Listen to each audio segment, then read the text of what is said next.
મિત્રો આજના આ વિડિયોના માધ્યમ દ્વારા આપણે જમીન ચકાસણીનો નમૂનો કેવી રીતે લેવો એના વિશે આપણે ચર્ચા કરવાના છીએ મિત્રો. તો આપ સૌ જુઓ. હવે મિત્રો સૌથી પહેલા તો આપણે આપણી જે કોઈ પણ આકારની વાડી કે ખેતર હોય મિત્રો એની અંદર કઈ રીતે નમૂનો લેવો એ આપણે જોઈએ. હવે સૌથી પહેલા તો આપણી વાડી મિત્રો આવા પ્રકારની હોય, બરોબર. તો પહેલો નિયમ એ છે કે આપણો જે કોઈ શેઢો પાળો હોય એનાથી 20 ફૂટ અંદર આપણે રહેવાનું હોય છે મિત્રો, બરોબર.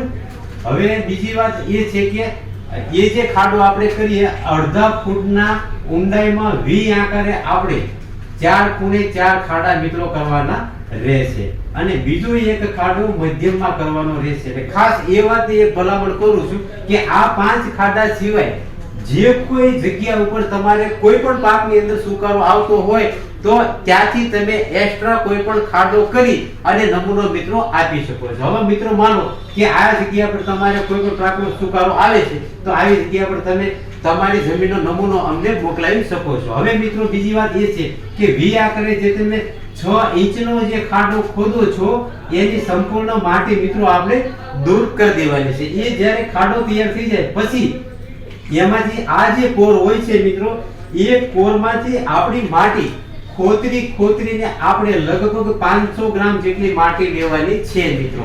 હવે મિત્રો દરેક ખાડાની અંદરથી 500 ગ્રામ જેટલી માટી લેશો એ તમારે લગભગ 2.5 થી 3 કિલો જેટલી માટી થશે.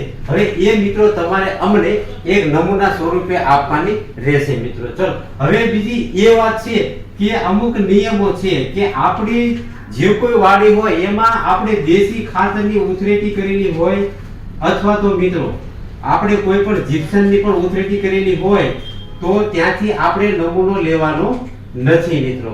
બીજી વાત એ છે કે આપણું જે કોઈ ખેતર કે વાડી હોય ત્યાં કોઈ પણ પ્રકારનું ઝાડ હોય તો એની નીચેથી પણ આપણે મિત્રો આપણી જમીન ચકાસણી માટેનો નમૂનો લેવાનો નથી. તો મિત્રો આવી રીતે તમે તમારી જે કોઈ જમીન છે એનો નમૂનો લઈ અને મિત્રો અમારા સુધી તમે પહોંચતું કરશો તો અમે મિત્રો તમને સચોટ સારામાં સારી જમીન ચકાસણી કરી આપશું મિત્રો.